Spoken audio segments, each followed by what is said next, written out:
Okay, so I just came back from a really slow run, and the objective of the session was to recover as full, as fat, and as fast, as optimally as possible, but I had to stay in zone one.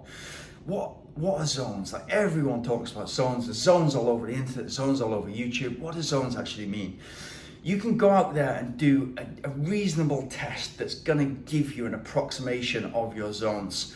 And you'll have zone 1, zone 2, zone 3, zone 4, zone 5. Zone 1 easiest, zone 5 hardest.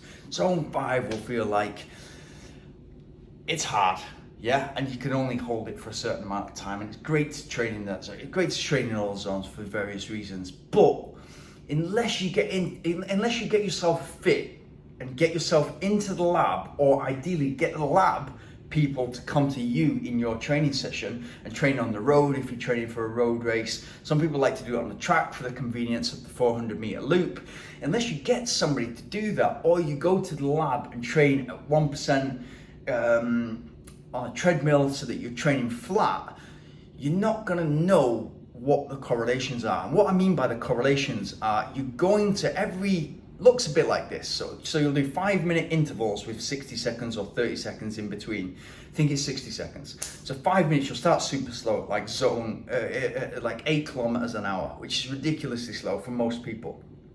And then you'll do 5 minutes at that. After that, they'll pinch your ear or pinch your finger. They'll take your blood, take a blood reading. It'll come back with a millimole of lactic acid in your blood per whatever of blood, and that will then correlate with your heart rate.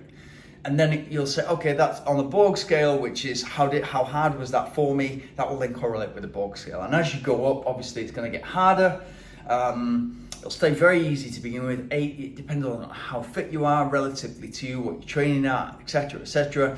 But 8, 9, 10, 11, 12, 13, 14, 15 kilometers, your lactate will move up slightly.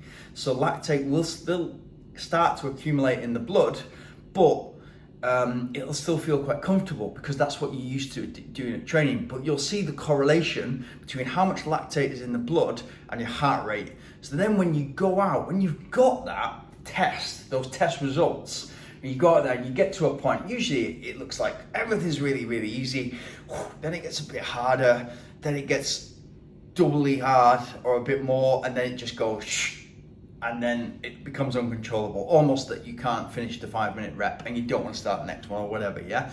But unless you have those lab results and they're accurate and it's been done properly, and ideally I'd say get a couple done and get them done every 3 months. If you're very, very serious about your training, probably cost you in the UK about 100, 150 pounds, in the US 150 to $250. Depends. Usually a good athletics university will be able to perform that, and they'll be glad to perform it for you because it'll be part of a study or whatever, yeah?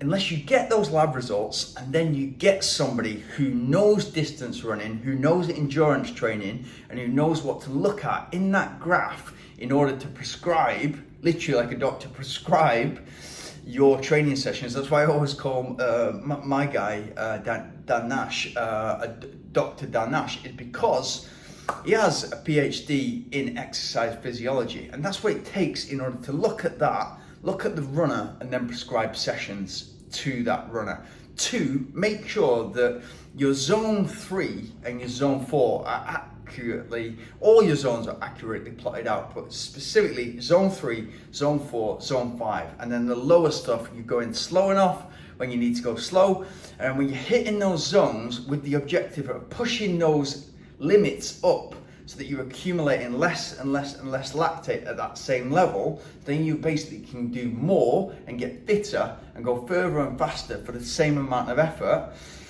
That's a very precise science. So if you just copied and pasted something off the internet and said, go out and run as fast as you can for 7 minutes, as fast as you can for 20 minutes, it's not as easy as that, to the point where you might go out there, do a homemade test of off the internet, and then correlate your heart rates and think, right, I'm going to train this way and it's going to work. And then over the course of the next year and a half, 2 years, you'll realize that actually I was training at the wrong levels all the way through. And that's why my running hasn't got as far as I can.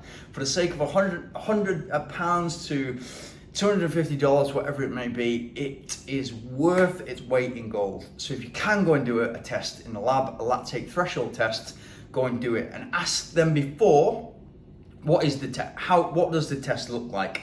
How long am I going to be running for?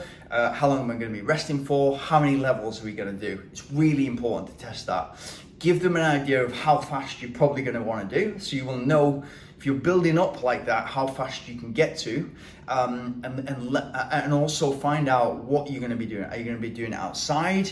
Are you going to be doing it where you're used to training, on the road or on the track if you're a track runner, or you're going to be doing it on a treadmill? And if you're going to be doing it on a treadmill, check how old the treadmill. Go and see the treadmill before you get there. If it's local enough for you to do that, go and see that. Some people will put you on an old treadmill that doesn't really correlate to the pace that you're running, which is, you're on the back foot straight away. So make sure that it's well worth paying for a good specialist to be able to do that. And they should there and then be able to kind of analyze everything for you, or at least come back to you with what your training zones will look like. But key point, if you take one thing away, is unless you go into the lab and check out your zones 1, 2, 3, 4, 5, maybe onwards from that if you're going even faster, you're not going to know precisely, and so you're just guesstimating at the very best.